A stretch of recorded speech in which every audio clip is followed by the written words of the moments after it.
Good afternoon. It's Wednesday, the 30th of November 2016, just after 1 o'clock. Welcome to UK Column News. I'm your host, Mike Robinson, and joining me today, I'm delighted to say, is Alex Thompson from Eastern Approaches. No Brian today. Brian's off sick at the moment. And I'd just like to apologise for there being no news yesterday. We had a combination of Brian being off and a technical problem, which just wasn't possible. So apologies for that. But we're back. And Alex, welcome to the programme. How's things in the Netherlands? Well, it's quite sunny here for a change, but it's been a few degrees below zero actually the last couple of days, and just warm during the daytime. People are looking fairly concerned, I have to say. The Dutch are usually quite carefree; they walk around with a happy whistle, but they're looking a wee bit sombre at the moment. So cold on the continent, but things heating up with regard to whether countries are going to leave the European Union or not. This was The Independent. The countries most likely to follow Britain and leave the EU next. And really, you're wanting to highlight Germany in particular, and the fact that, well, basically, at least the opinion polls are suggesting that nobody wants to leave the EU in Germany. But do we trust opinion polls anymore? Well, perhaps not these because they're from YouGov, and YouGov has some interesting membership behind it. If I'm not mistaken, it's owned by Peter Kellner, the husband of Lady Catherine Ashton, the former High Commissioner for Foreign Affairs of the European Union. But there's definitely, even if there's been some massaging there, there's a grain of truth in this that the Germans are, as you see on that slide, half as keen as any other country on recovering their independence. Well, that's what you get with 3 generations of them being told at school, the EU is our nation now, Germany bad, Germany bad. This is really the key to explaining why Merkel is being very strict with the UK and taking over the reins of negotiation from the European institutions with the UK on the terms of supposed Brexit, because her people have got nowhere else to go as far as she's concerned. They must absolutely stay in the EU, or they'll recover some awful German national sentiment. Okay, well, let's move on then to Jean-Claude Juncker, one of the European presidents, because of course Europe, being as it is, needs more than one president. And this headline here from Euronews is entitled, "Marine Le Pen will not be France's next president," says Juncker.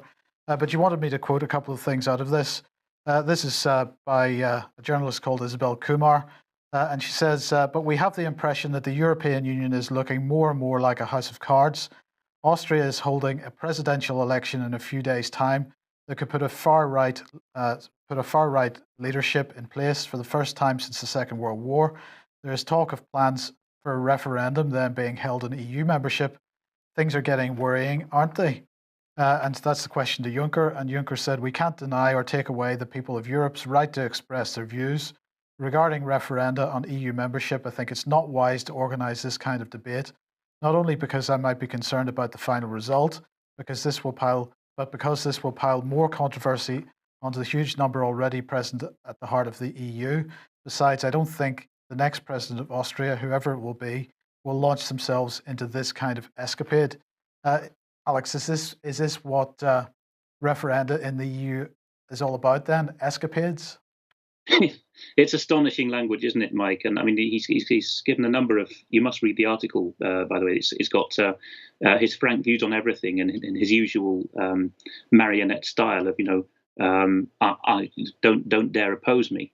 So he's speaking about Britain, about the possibility of other countries leaving, and he's confronted with, as you say, there, just what happens if Mr. Norbert Hofer is elected to the figurehead role of Austrian president, who doesn't really have political power. And I covered the fact that he was nearly elected, very, very close runoff, in fact, earlier this year, and they're doing the postponed rerun now against the Green candidate Alexander von der Bellen. But he says, whether it's von der Bellen or Hofer, they will not arrange such an escapade. This is a naked threat. And by the way, he threatens the female journalist later in the article when she says that Günther Oettinger, the German EU commissioner, called the Chinese slitty eyes and got caught out doing it, much like our own dear Prince Philip some years ago. He says, "Don't you dare be like that with me, young lady." You really must read the text. Right, and so let's move on with it then, because what she goes on to say is, the question is, can the EU survive if Marine Le Pen becomes president? And he says it's a question that we should not even be asking. Well, why not? because he knows that Marine Le Pen is not going to be French president, is my guess. And how he knows that, I don't know. Okay. And then she asks she says that a German viewer would like to know if the UK should be used as an example to discourage other countries who might be thinking of leaving. And he said, it's not really a question of that. I'm not looking for revenge when it comes to the UK. The British have had their say by universal suffrage. I hope others do not do the same. But regarding the UK, we must not come to this in the spirit of revenge. We must sort out the problems this has caused for the UK and for Europeans. We will make sure relations between the British Isles and the continent remain harmonious, all the while knowing that the British cannot have the same rights and advantages as citizens of the European Union. I don't think we want them, do we? No, we don't. I mean, he's talking as though he holds all the cards, but as we just mentioned, it's Merkel who's really negotiating for the rump EU, not him.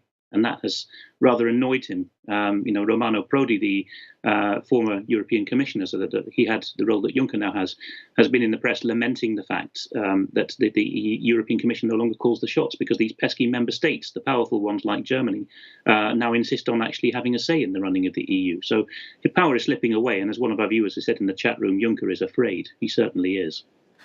Okay, well, we haven't done a book spot for quite some time. So just let's talk about the Commission for a second. So you want to highlight this book, The Life of a European Mandarin, Inside the Commission. What's the point of this? What are the point are they making here? Well, it's written by a very frank Dutchman called Dirk-Jan Epping, who worked for a very frank liberal market type commissioner, Frits Bolkestein. You might remember from the Bolkestein Directive, which basically threatened to have us employed in Britain by a British company under Romanian legislation because two member states were member states, right? And that was fortunately defeated. But this Epping is very frank about his own failings, and he tells us how he leaked everything to the Financial Times because that's what Mandarins do to get their way before votes, how the civil servants control the commissioners, how the commissioners have no say because the president of the commission, and more particularly the civil servants in the president's outfit, have pre-cooked everything. All very familiar stuff to me. It's a brilliant read. The translation is pretty funny as well, and I recommend you pour through this book, which is quite thick, as you see, because it has some real reminiscences. It was written about 2005, at the end of that kind of high watermark period when the EU really thought it was going to replace the nation state. Of course, we've had a decade of it collapsing since then, bit by bit, and that's coming out now with Juncker expressing it openly. But this captures the snapshot of how the EU was at its mightiest. One of the gobsmacking things in there is that he records that on the 6th of September 2001, 3 days before 9/11, they had a directive all done and dusted for completely deregulated open borders immigration to the whole EU. And this went through without a whimper from any civil servants, and the commissioners just ticked it through, and it only got stopped by 9/11. Well, I mean, you mentioned Prodi and his complaints in the press that the Commission is losing its power. Is he maybe exaggerating just a little bit here? Yes, he's lamenting the end of an era. He's 77. As you know, Gerard Batten, MEP, one of the UKIP MEPs, has outed him as a communist who was protecting KGB informers in the European Union. And what he's particularly lamenting, and you see this in the European Union, that you really do, he's not just making it up, is that the meeting of the Council, right? The European body has these three bodies: the Council, the Commission, and the Parliament. And people forget about the Council. When the Council meets, that's the heads of government, often having an acrimonious all-nighter, and they actually have theoretically as much say in some things as the Commission. But for years, they let their Mandarins run everything through the Commission. Now they're no longer happy to do so. The French, the Italians, the Germans all come and bang their fist on the table in the way Mrs. Thatcher used to do with her handbag. So the Council is actually taking back the lead, and that's a fairly inevitable process and irreversible now. The EU will never be a superstate because the nation states are actually reasserting their will, not just Britain. Well, of course, there is a referendum going on at the moment in Italy, much to Juncker's disgust, on whether they stay within the euro or not. Well, this is an Italian press article commenting on a Financial Times press article, which, Alex, I mean, it certainly comes across as a threat. Basically, what the financial, this headline is calling what the Financial Times wrote an act of financial terrorism, the Financial Times basically saying up to 8 of Italy's troubled banks risk failing if Prime Minister Renzi loses a constitutional referendum next weekend, and ensuing market turbulence deters investors from recapitalizing them. So this is the FT article, fears mount of multiple bank failures if Renzi loses referendum. But the text of it really comes across as a bit of a threat. You vote the right way, or else the markets are going to pull the rug out from under these 8 banks. Did you read it the same way? Yes, I did, and we have to realise what the FT is. That book I just mentioned by Derek Jan Epping says from cover to cover, if we wanted to bat away a suggestion or get our legislation through before anyone democratically chosen had ever seen it, we leaked to the Financial Times because that was our sledgehammer. Everyone who was worth their salt read the FT and knew that it was the mouthpiece of the European project. What he doesn't quite specify, because he's a Dutch Anglophile, and so was his boss, is that the whole European project ultimately is being steered by the Anglo-Americans. I don't think he's quite awake to that, and he really thought it was naively thought it was something being pushed by the continental countries. But be that as it may, the FT is there to say on behalf of the city and Wall Street, look, if you don't toe the line, we're going to reduce your liquidity. And Prodi himself, of course, went into politics really as a Goldman Sachs type man, and we've had this since with other people just parachuted into the Italian and Greek prime ministership. So you can see what the threat is. If we don't have our man at the helm, we won't give you any more credit, and allegedly all the banks will collapse. But the Italians have seen through all this now. Yes, indeed. Well, let's move on to British banking, because the Bank of England has been busy in the last couple of days, and they've published a couple of reports. The first is the stress tests of British banks, and Royal Bank of Scotland has come out at the bottom of the pile. No surprises there. Still 73% owned by the taxpayer, and they have fallen short of these stress tests. Their deputy bank governor said it's taking a long time to move this bank forward. If you've got incompetent management, that's probably the case. But as well as that, of course, they are the most bankrupt of the British banks at the moment as well.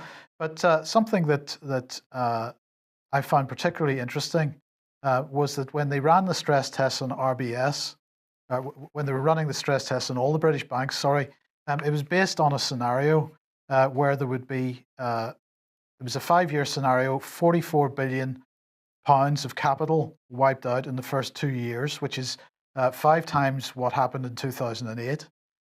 But under the scenario, the banks would be setting aside £48 billion of costs, which would be incurred to pay fines and legal costs. So in other words, Alex, this absolutely staggers me, because what they're saying, what the Bank of England is saying, is we're going to run a stress test on the banks.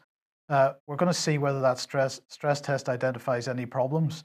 But one of the problems that we have to test against is the fact that the banks are so corrupt that they're going to incur all kinds of legal costs and compensation costs should there be another financial crash.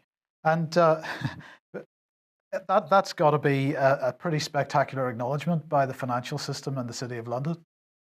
It is, Mike, and I wonder how much tie across there is to Zurich Insurance, the preferred insurer of local authorities, at least in England and Wales, which has made it quite clear that it has factored in a massive risk of councils being sued for permitting and even encouraging, in some cases, child abuse in their institutions and among the foster parents working for those councils.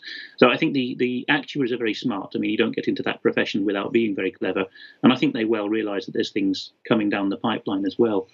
Here on the continent, the stress tests, when they were introduced a couple of years ago, threw up the fact that there was a problem, so-called, with German and other Germanic countries' banks because they were too small and local and solvent. So inevitably they failed, ironically, they failed that stress test because they didn't have huge amounts of capital sloshing around. Well, they didn't need it because they didn't lend more than they had. And the so-called solution the Continentals had was to get these hundreds of banks merged into a few super banks closely regulated. Again, it's the Anglo-Saxon run out of control corporate model that seems to be pushing things on the continent. Absolutely. Now, the other thing that the Bank of England has published today is the financial stability report for 2016, and they're saying that the financial system is facing a challenging outlook. They're saying that following the US election, there have been significant changes in global asset prices. They're saying the rise in advanced economy sovereign yields, coupled with the risk of reduced global trade, has reinforced the vulnerabilities associated with those emerging market economies with high levels of debt. And so they go on. But certainly one of the themes of this report is that the reason for any instability in the financial system is Brexit, and really the sort of the political movement that's growing up around the world of the same type. So, Mark Carnage, as we've said, the financial system remains challenging, risks remain elevated. But one of the things that he was highlighting in this report and in his briefing this morning was the levels of household debt in the UK. And he said that people are drawing down on savings for the first time since 2008, since before 2008, that they're borrowing more. But he said, don't worry about that because the banks are in a great place to service this need. I'm not quite sure how that gels with the stress test report, but anyway, he says they're in a great place. So 190 billion pounds is now owed on credit cards. Well, let's just remind ourselves of what the overall debt situation is in the UK at the moment. And as we can remind ourselves, household debt at the moment in total, including mortgages and so on, is £1.5 trillion or so. So he's now complaining that 190 billion of that is owed on credit cards, loans and overdrafts, that's 11% more than it was 12 months ago. And he's saying that this is the largest increase since 2005. So that puts an average debt on British households, excluding mortgages, of £7,300. But as I say, the banks are in a great place to service the future need of more debt. So we're going to print money via credit agreements. We're going to put people in a position where they're failing personal stress tests, never mind the bank stress tests. And then, Alex, we're going to asset strip everybody. That seems to be the, they've hollowed out these banks. They've effectively, deliberately made them bankrupt. They're effectively insolvent. So there could be no other outcome other than to start calling in debts the way RBS has done in the past, and that, of course, will result in property being taken from people. Property, absolutely. And if you look at how this happened in ancient history as well, if people are obliged to pawn or mortgage their houses to sell their debts and that doesn't work, the next thing that happens, described in many ancient texts, is that the creditors, often foreign gentlemen, even in those days, came along and took your children to work as slaves. So I think that kind of indicates what's going on with these national service projects. Yes. Okay, well, let's move on to Europe now. This is sort of constitutional issues, and this is a Telegraph here. The headline is Dutch MPs vote to ban the burqa in public places. When your comment to me was this goes beyond burqa. It does. It's you can't have a balaclava on if it's cold. There's requirements, not just religious, but traditional, customary for all kinds of people to have face coverings. Now, the Dutch have claimed that they have excluded cultural wearing or cultural festivals, I think is the wording of the Dutch bill. But in the Dutch system, that's never going to be challenged by a jury because they don't have them. It's going to be interpreted by jurisprudence, legislating from the bench. And of course, they're all dead against burqas and niqabs because they believe in this one-dimensional idea of stopping the oppression of women.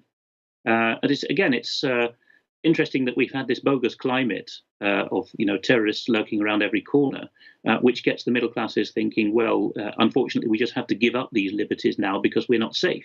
And once you've put that in people's minds, it's almost welcomed rather than derided that you tell people what they need to wear in public. And where does this leave people that perhaps want to wear masks at a demonstration or cover their faces in some way at a demonstration? Well, absolutely. That's not a cultural festival. I mean, the kind of thing they're thinking of excluding is down in Brabant, in the south of the country. Here, they have these carnivals in February, and then they put on these colourful masks and frightening ones and dance around. And that's probably the kind of thing that will be excluded because it's traditional. But you see that anyone else who wants to cover their face for a host of legitimate reasons, some medical, is going to be tackled by policemen. And this is spread through all the most statist countries now: France, Belgium, and the Netherlands, and Germany, I think, maybe next. And Britain is talking about it, though how you can square that with common law, I don't know. Well, indeed, that's a good question. And speaking of common law, this is another Telegraph article: enshrine new conscience clause for Christians in Bill of Rights. So we're absolutely pushing for this new Bill of Rights, which of course completely undermines and infringes our current Bill of Rights, which is a common law contract, as it were. Yeah. But give us the background to this. Well, the couple you see there are the Ashers, the Baker couple from Northern Ireland. I think only overseas viewers would perhaps not be aware of them, and even there, this case has received big coverage. They were asked by a customer who didn't even say he was homosexual, so they were not discriminating against him on that basis, and they'd served him before. He said, "I want a cake with support gay marriage on it," and they said, "We can't put that message on the cake." This was taken to the Northern Ireland equality and human rights people as if it were discrimination against him rather than against the message, and this was upheld even on appeal. And because Harriet Harman's Equality Act 2010, which has been called socialism in one clause, puts an absolute duty on all public bodies to uphold these principles, and we've had it subsequently confirmed by the Supreme Court that they regard that as constitutional legislation on a par with Magna Carta and the Bill of Rights, that 2010 Equality Act. Therefore, that's regarded as a settled thing that we can't touch in our constitution, although it's only a statute. And now, having to come to terms with this, we're having to pile legislation up on legislation. So, again, as with the Dutch burqa situation, a false dichotomy: people unaware of their constitutional parameters and their history, unaware of how they've been exploited and tyrannized in the past. Easy prey for this kind of thing. Wherever you see the word enshrine, you know that something dodgy is going on, because enshrine is, as you would put it, Mike, and have done before, is a government saying we are giving you some rights, which in our munificence we might take away again. If you only enshrine things if they're not God-given in the first place. Absolutely. Now, of course, something that happened yesterday, I think it was yesterday, was royal assent was given to the Investigatory Powers Bill. And as Ian Crane mentioned on Humanity versus Insanity on Monday night, this makes Britain the most surveilled country in the world, I think, and really puts Stasi Germany and Stalinist Russia to shame, Alex. And well, let's just put this up, because the campaign, the petition to repeal the new surveillance laws is now at 144,791. That was this morning, a couple of hours ago. I think everybody should be signing this, really, but if it critically is over the 100,000 signature threshold that requires the government to consider this for debate in Parliament. It's pretty clear that they are pretty excited about these laws. They're calling it a landmark bill, which sets out and governs the powers available to the police, security, and intelligence agencies to gather and access electronic communications. And it has received royal assent. They're saying it will ensure that law enforcement and the security and intelligence agencies have the powers they need in a digital age to disrupt terrorist attacks, subject to strict safeguards and world-leading oversight. Well, that should make us all feel very good. The new legislation brings together and updates existing powers while radically overhauling how they're authorized and overseen. And they go on to say that it protects both privacy and security of the public by introducing a range of things that I'm not going to go through at the moment. Amber Rudd had this to say. She's the Home Secretary. She said, "This government is clear that at a time of heightened security threat, it is essential our law enforcement, security, and intelligence services have the powers they need to keep people safe." So that's really good, isn't it? And, I think we've made this point before, Alex, that this legislation, as draconian as it is, probably doesn't provide anything that hasn't been already taking place. So in other words, the security services, GCHQ and MI5, MI6, and Special Branch, in fact, have been doing things which were probably illegal over the last few years, and just not worrying too much about the law. This pretty much normalizes the situation, perhaps.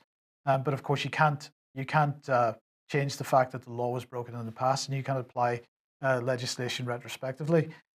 But nonetheless, this is a pretty serious development. It is, Mike, and the thinking which you've outlined there is you enumerated the options of what to do when you've discovered that law has routinely been broken in the past. And of course, the one you didn't mention, because it's a kind of God forbid option for the government, is actually prosecute those who broke the law in the past. I mean, in the very same years, the first decade of this millennium, when I was a GCHQ officer, we got no end of communication saying we always follow legalities. They never mentioned the law, much less lawfulness, but they talked about legalities and this fictional entity called UK law, which doesn't exist. But anyway, we always follow that, was the missive that was sent around every, well, certainly regarding warranting and targeting all the time, but certainly on courses as well. And at that very same time, we were being told you can process bulk data of British citizens and British residents. And even our allies at NSA, when I talked to them about that, they said, I can't believe you guys can do that. Congress has told us we can't do that in the US. And of course, Congress was quite right, because it's not what a foreign intelligence agency is there for. So it's all, again, just a bit like the Dutch and the human rights situations we discussed in the previous couple of slides. Again, we have a situation which has been tampered with by bad law. Heaven forfend that we should actually tackle the bad law on those who framed it. No, we have to build on top of the bad building that we already have. You mentioned the Snoopers Charter and the list of people who can, intelligence agencies, as they were euphemistically called there, who can read your entire browsing history. Well, one that I spotted in this list, who's now empowered to look at your whole browsing history, is the NHS Business Services Authority. What do they want to know about our history for? Well, that's a very good question. There's a few others in there in that list that you could ask the same question, and of course this is really the main concern that people have, isn't it? That what they've done is opened a Pandora's box, and all and sundry seem to think that they've got the right to people's personal data and personal browsing habits. That is the absolute key to it, Mike. Even if I do say it myself, we in the three proper agencies went through real training. We had history, decades long of it. We'd not quite fought the wars, but certainly the Cold War and the predecessors of our organizations had certainly been involved in the wars, in some cases even the First World War. And we knew what we were about and what we signed up for. And we regarded ourselves as bound by the same oaths, although we didn't take anything more than the Official Secrets Act. We thought ourselves bound by the same level of oaths to the Crown as military officers, alongside whom we serve very closely. But if you're talking about local authorities and the Food Standards Authority and the NHS Business Authority and local councils, although local councils are not on this list, but they do have RIPA, RIPA powers under the old system, they're obviously going to be very different in their approach. They're going to use these powers maximally rather than minimally as we did, and they're going to be, or to use the old phrase, rather jumped up self-important people about it. Well, this article from depressa.com, we've got captioned that German spies to work beyond authority. How far behind us is Germany, actually? I would say they're catching up quick, because they are regarding themselves as not even on the same rank as the other European continental countries in intelligence terms. They regard themselves, and we regard them, have done for some years now, as kind of almost up there with the Anglo-Saxons in the Five Eyes arrangement. The jargon used now is second or two and a half party, which is a bit of a shorthand, because second parties are those who are party to the UK-USA agreement not to spy on each other and to share everything. Third parties are all other countries' intelligence services, and the French and Germans recently were starting to be called two and a half parties because they were almost at the table with us. So we were almost sharing techniques with them and raw information almost in some cases. So they're powerful already. But this speech by Merkel at the 60th anniversary of the Foreign Intelligence Agency, the Bundesnachrichtendienst, at the podium she's at there, this is just after she announced that the Bundestag had approved a huge budget and remit increase for the spies. She is saying to these spies, who were only very recently moved from Dachau to Berlin to be at the center of power, she's saying, well, okay, you chaps now have to work much more closely together with Germany's equivalent of MI5, the domestic people, the BFV, the Constitutional Protection Agency is its official name. And if you don't, then this money will not be well spent. So she's really ordering them to turn into a single blob with far more powers and far less differentiation between what we spy on foreigners for and what we spy on our own people for. And already the Telegraph here pointing out that one German intelligence officer has been arrested. What's this about? Yes, it'll presumably be a Turkish immigrant, of whom there are many working for the BFV, the German Domestic Intelligence Agency. But anyway, this chap in Cologne, the very evening that Merkel said you, BND, are going to work much more closely with them, he was arrested, or the news broke that he'd been arrested because he was apparently plotting to blow up the headquarters of the BFV. So make of that what you will, either a fake news story, to use a word of the month, or it may be that there really has been infiltration, but it doesn't bode well. Okay, and well, this article in Zeit Online suggesting that Merkel has imported terrorists.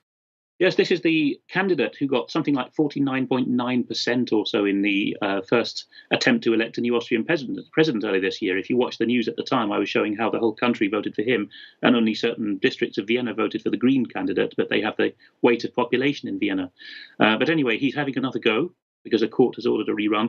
And in his head-to-head debate with Mr. von der Bellen, he was saying, we can't go on with more of the same because we Austrians were used as a corridor, as a funnel to import millions of people to Germany who had no documents, and some of them turned out to be terrorists. So he's actually saying, Germany and Austria, of course, have been extremely close partners, although Austria has strict neutrality and didn't even join the EU till '95 because of that neutrality, and has certainly never joined NATO.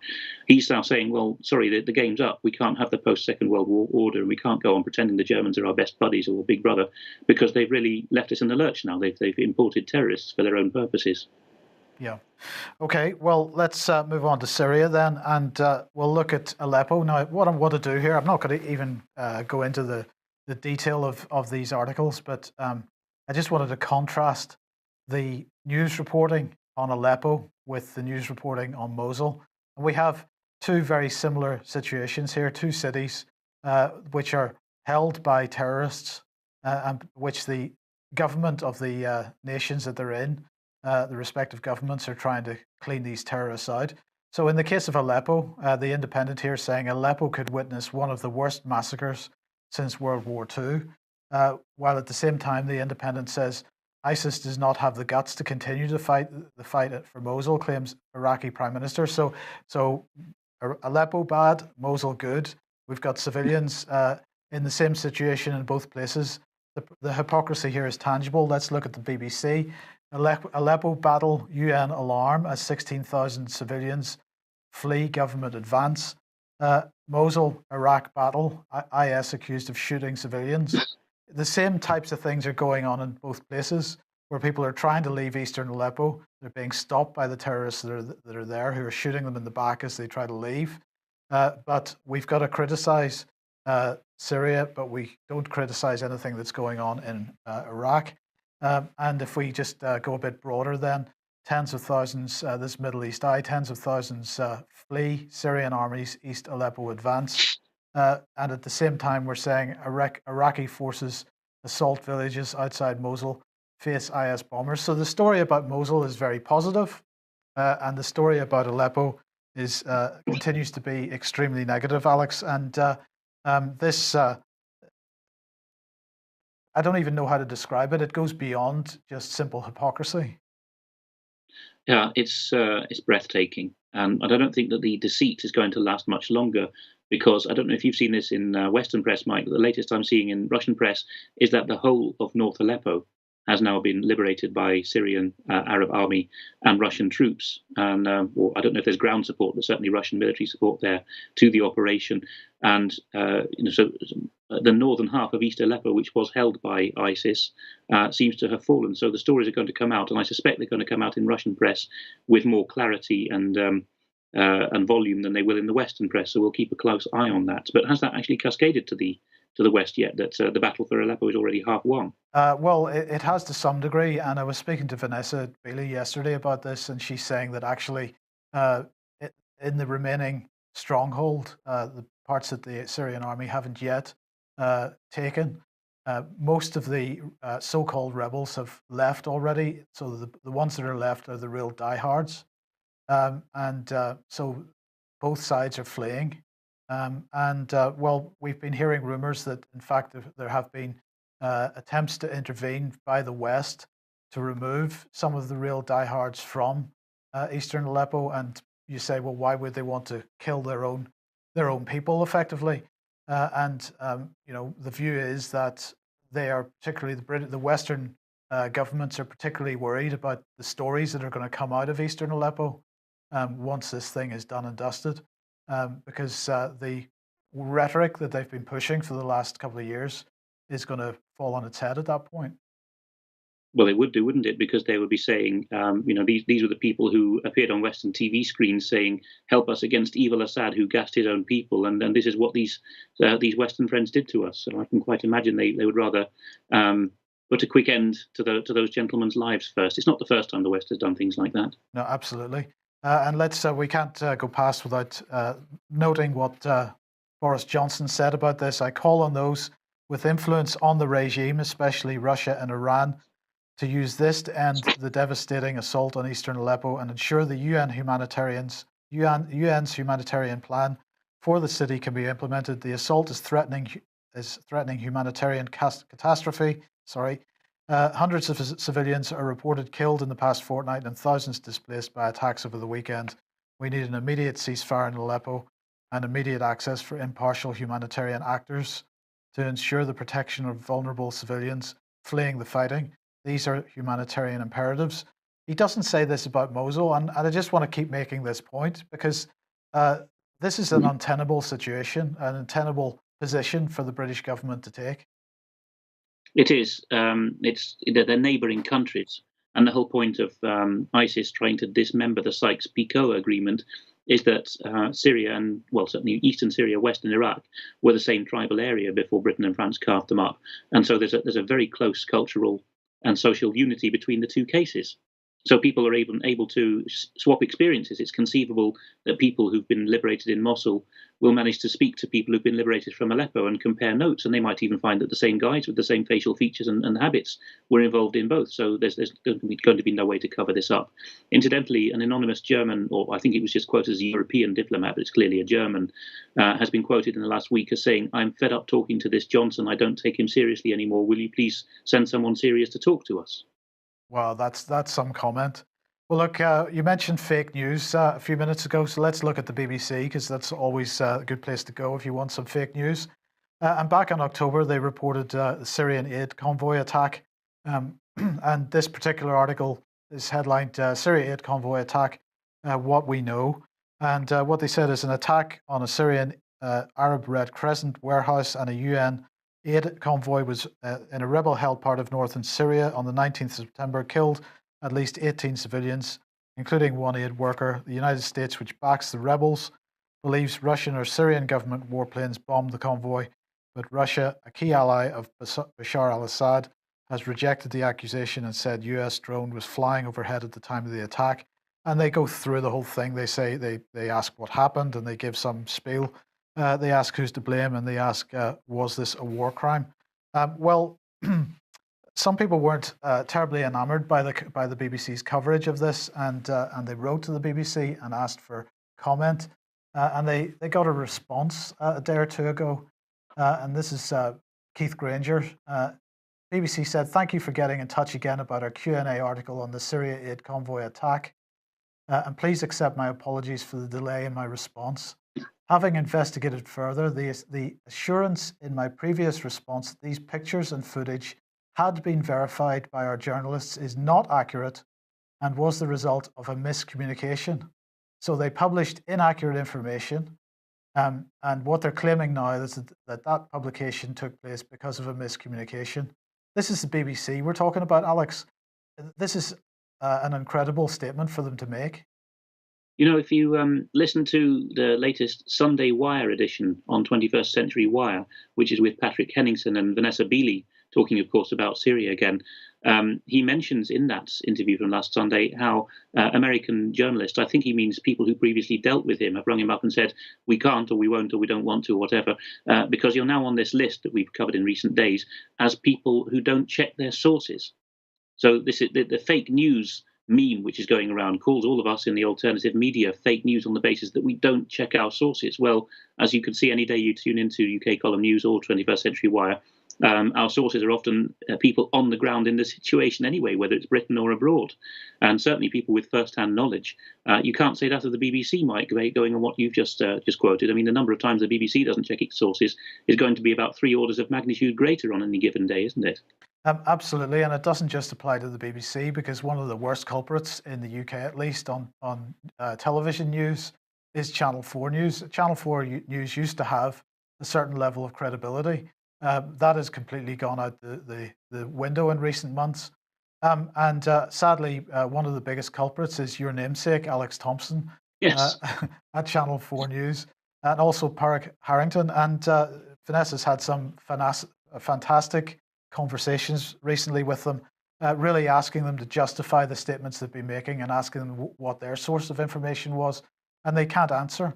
But just getting back to the BBC response once again, they go on and say when the white helmets arrived at the scene of the attack to help the injured, which they normally film doing, they were targeted by jet attacks.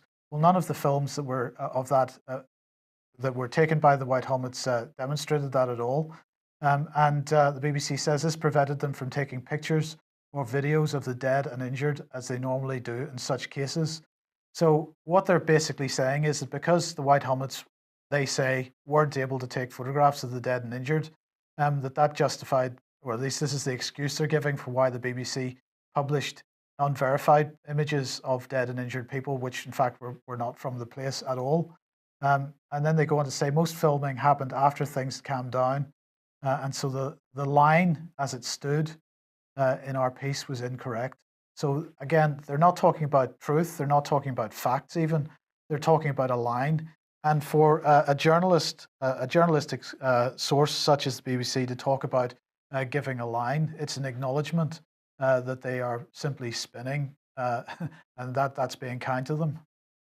Well, we've got two comments in the chat room which have hit the nail on the head. One is Adrian saying, if the jet attack story were true, why on earth didn't the white helmets film it? Because they seem to have their cameras ready at every other moment. And the other is George saying, if you're annoyed about this BBC lies, which is what it is, bearing in mind that the presenters these days are totally clueless and a lot goes out live and it all ends up on YouTube, the thing to do is to hang around on the phone-in, even if it's very annoying to you, and even if you don't say anything controversial to the researcher who says, what are you calling about?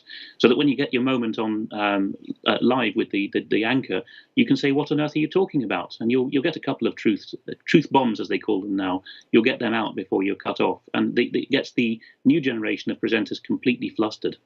I would mention also on Channel 4 News, Cathy Newman, whom Vanessa has quite rightly torn a strip off recently. But the thing is, Cathy Newman gets away with it because she presents herself as a third-wave feminist. And in that circles, or like Catty Kay, the BBC world correspondent in Washington, all they need to do is write an article on their own website afterwards saying, I felt offended.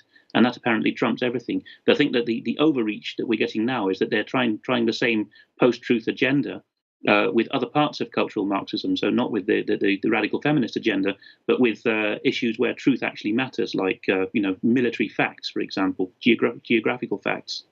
Indeed. So let's just put the BBC article back up and label it as it is, fake news.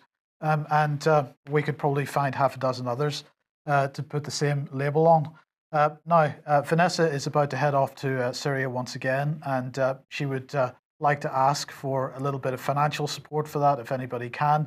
If you would like to offer a little support, please go to her website, which is thewallwillfall.org, and you'll find a donate button on there. So that would be a particularly worthwhile thing to do. Okay, Alex, we're starting to run out of time here, so let's just be a bit brief on the next couple if we could. The Ukrainian president has set up a shrine to himself. There he is, dressed as a Roman patrician, President Poroshenko. And this has been posted by someone on Facebook of his own side, a Maidan activist. And there is Petro Poroshenko in his toga, I don't know, begetting the nation of Ukraine in his image, giving peace from on high to the nation. It's, the crudest of pseudo-Roman imagery with a bit of Catholicism and a bit of sort of Vatican overreach all mixed in. So this is the kind of people that we have on so-called our side, the pro-EU, anti-Russian side on Ukraine. This is a president, and this is in a shrine to himself. I mean, this is a level of narcissism that Barack Obama would be embarrassed about, even. It's really left the Ukrainians lost for words. I mean, they've started saying things like, well, he certainly doesn't suffer from a modesty problem. Oh. But I think in the end, this is going to cause some of the Ukrainians from the far west, who are not his own people, but actually different nationalities, like the Hutsuls, they're actually quite proud people, the Carpathian Mountain dwellers, and they're actually going to say, well, we're being taken for a ride here. We didn't, rebel against Russia just to see this guy turn up with his sort of Caesar-like ambitions. So I think it'll backfire on him. Yes. Okay. Just one more item here that I want to cover and get some comment from you about. Now, the North Dakota protests, this was covered by Ian Crane on Monday night on Humanity versus Insanity. some video clips of the type of things that are going on there. And I think probably the key aspect of this is the fact that the police have become so militarized, and the type of attacks. That's on one hand, but here we've got the Independent reporting that the police are now starting to block supplies reaching the protesters, so they're not letting water in, they're not letting food in. Alex, this is a siege, and again, the hypocrisy here is spectacular because if we look at what the Telegraph, and I've just picked the Telegraph, but it could have been any mainstream news outlet over the last 2 or 3 years talking about sieges imposed, they say, by the Assad regime and how food is not allowed into towns and villages in Syria. And yet, US officials doing exactly the same thing. How do, how do they have the barefaced cheek to kind of cover this in the way that they do? Well, I suppose by tricks of wording, really, because you don't call it a siege, or you don't think of it as being a siege if it's the same nationality on both sides of the fence. You call it something else, like a containment operation. I mean, these photographs coming from the Water Protectors coverage in North Dakota are really quite frightening and stunning. And these guys are all robo-copped up. And obviously, if they're dousing these protesters at night while they're hemming them in on bridges, if they're dousing them with cold water while it's already sub-zero, and if they're denying them food, these people are obviously going to starve and freeze to death. That's something I never thought we'd see in the United States. Yes, absolutely. So just to sort of finish this one off, I want to bring this back up because we covered this a couple of weeks ago. The fact that NATO troops are being allocated so-called non-lethal weapons. And many of these weapons very similar to the one that this gent is holding in his arms here, were being used by the US police. Were they all US police? They may have been federal police. We don't really know. But anyway, the question that came up at the time, if you remember, was somebody asking, but if troops are to be given non-lethal weapons, does this not mean that they're no longer soldiers, that they're policemen doing law and order? And this was a good question. Now, I highlighted the equipment that they were being given, these so-called less lethal weapons. And these are the rounds that they fire, which are a kind of baton round.